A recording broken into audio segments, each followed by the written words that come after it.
latest on what is now Typhoon Wutip, which is intensifying at this time. Winds of 75 miles an hour according to Force 13's latest estimates, 976 millibars at 11 PM Chamorro Standard Time this February 21st. It's at 6.7 north, 148.6 degrees east. On the CDPS scale, it hasn't changed at all what we expect our potential threat to be. If this was to make landfall on Guam, this is what we'd be looking at, stage 6, which would be catastrophic. That is owing to its expected peak at Category 3 status and its growing wind field. Here's a look at it right now. That's its current location. Just over some of those Micronesian islands, not too far from some of them. In fact, the closest one is Pulusuk at 46 miles to its east.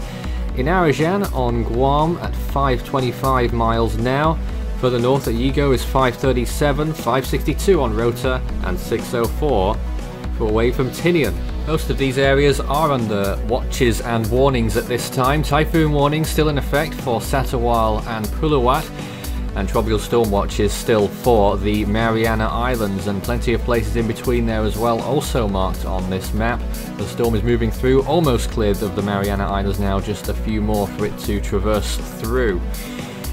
So looking at the model runs here, this is the GFS taking us into the weekend, and you can see how the storm, again, as you've been watching in our last few updates, pretty similar model runs is what we've been seeing. Taking it just to the west of Guam, moving it towards the north and then northeast. That's the GFS run. Other models may differ, and that's why we're still not fully sure that this storm is going to impact the Mariana Islands with much ferocity. My bet at the minute really would be that Guam and such would get tropical storm conditions. Typhoon conditions can't be ruled out. Sea surface temperatures look like this, around 28 degrees Celsius right now.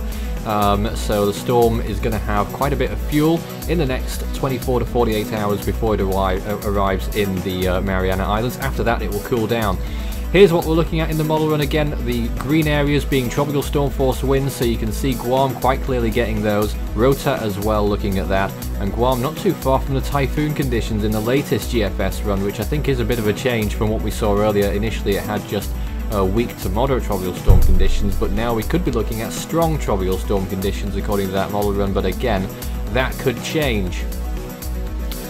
I guess all you really need to know right now on those islands is that now is the time to prepare. It's time to certainly put the action plans into effect. 59% chance of tropical storm force winds in Guam.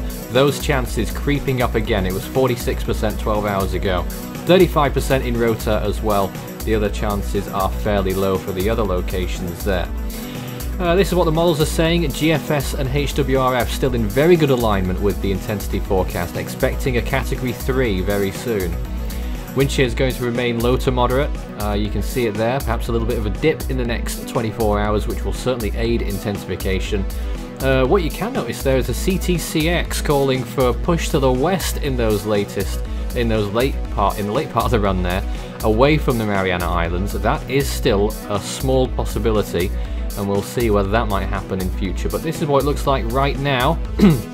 Some of the islands of Micronesia aren't visible on this imagery, but there is one right in the eastern, what might be an eye wall of this storm. As you can see, Chuuk is just about out of the woods. You can see those small islands there just to the right hand side of the storm.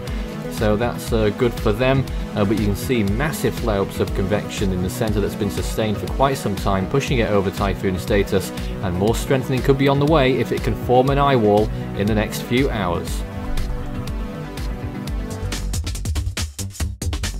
You can follow Force 13's outlets, the website force13.com with the latest. You can also find our YouTube page. You're probably there already, but if not, subscribe if you haven't so far. You can also find our Facebook page, Force 13 all in text, and it's at Force 13 on Twitter if you'd like to get in touch with us on there. You can also help the project reach the next level by becoming a patron. It makes us even better, and you can reap your own benefits from becoming a patron at patreon.com/Force13.